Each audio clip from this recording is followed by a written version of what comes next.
آپ اعلان کریں، کل اسلام آباد میں کھڑے ہوں گے، پنڈی میں کھڑے ہوں گے، پاکستان کے جس شہر میں آپ آواز دیں گے، آپ کے آواز پر آپ کا یہ کارکن سربکف اور سر مجاہد انشاءاللہ لبیک کہتے ہوئے حاضر ہوگا۔ اللہ گواہ ہے اور ان صوبوں کی عوام اس پر گواہ ہے کہ ہمارا الیکشن ہمارے صوبائی فوج کے سیکٹر کمانڈروں نے چرایا ہے۔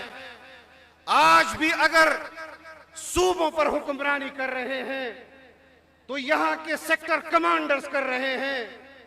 سیاہ اور سفید کے مالک اگر کوئی ہے تو وہ یہاں کے کرنل اور میجر ہیں۔ ہم نے بھی اپنی قیادت کے ساتھ یہ عہد کیا ہے کہ حقیقی جمہوریت کے لیے، آئین کی بالادستی کے لیے، قانون کی حکمرانی کے لیے آپ کی آواز پر لبیک کہتے ہوئے فوج کے سیکٹر کمانڈروں نے چرایا ہے، کو جلسہ کرنے سے روک رہی ہے۔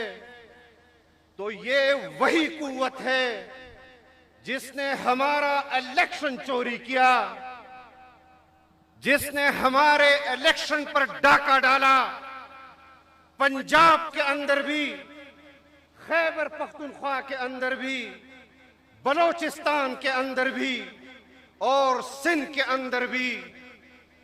السلام علیکم ناظرین کرام، آپ کو مکمل ویڈیو دکھاتے ہیں۔ مولانا کے صاحبزادے نے آج ایسی تقریر کی کہ پوری قوم دیکھتی رہے گی۔ مولانا فضل الرحمان کو بھی آج پیچھے چھوڑ دیا، ایسی تقریر کی کہ تمام حدیں پار کر کے رکھ دی۔ مولانا اسد محمود نے اپنی تقریر کے دوران ان چیزوں سے پردہ اٹھا دیا جن کی بات مولانا نے بھی ابھی تک نہیں کی تھی۔ مولانا اسد محمود کا کہنا تھا کہ اگر مینڈیٹ کو چوری کر کے آپ سمجھتے ہو کہ آپ جیت کے تو آپ ہار چکے ہو۔ ویڈیو دیکھیے۔ علماء اسلام کو جلسہ کرنے کی اجازت نہیں دے رہے۔ حقیقت یہ ہے کہ آج کے حکمران اپنے اختیار سے ضلع قصور کا ڈی پی او بھی تبدیل نہیں کر سکتے، ڈی سی بھی تبدیل نہیں کر سکتے۔ تو میں اپنے ساتھیوں کو کہنا چاہتا ہوں کہ جعلی حکمرانوں کا نام نہ لیں، حقیقی حکمرانوں کا نام لیں۔ آج بھی اگر قصور میں جمعیت علماء اسلام کو جلسہ کرنے سے روک رہی ہے تو یہ وہی قوت ہے جس نے ہمارا الیکشن چوری کیا، جس نے ہمارے الیکشن پر ڈاکہ ڈالا، پنجاب کے اندر بھی، خیبر پختونخوا کے اندر بھی، بلوچستان کے اندر بھی اور سندھ کے اندر بھی۔ اللہ گواہ ہے اور ان صوبوں کی عوام اس پر گواہ ہے کہ ہمارا الیکشن ہمارے صوبائی فوج کے سیکٹر کمانڈروں نے چرایا ہے۔ آج بھی اگر صوبوں پر حکمرانی کر رہے ہیں تو یہاں کے سیکٹر کمانڈرز کر رہے ہیں۔ سیاہ اور سفید کے مالک اگر کوئی ہے تو وہ یہاں کے کرنل اور میجر ہیں۔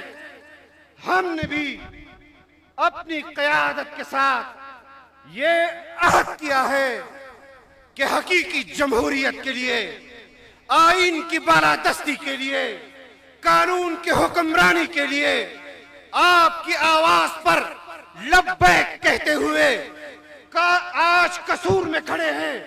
آپ اعلان کریں، کل اسلام آباد میں کھڑے ہوں گے، پنڈی میں کھڑے ہوں گے، پاکستان کے جس شہر میں آپ آواز دیں گے، آپ کے آواز پر آپ کا یہ کارکن سربکف اور سر مجاہد انشاءاللہ لبیک کہتے ہوئے حاضر ہوگا۔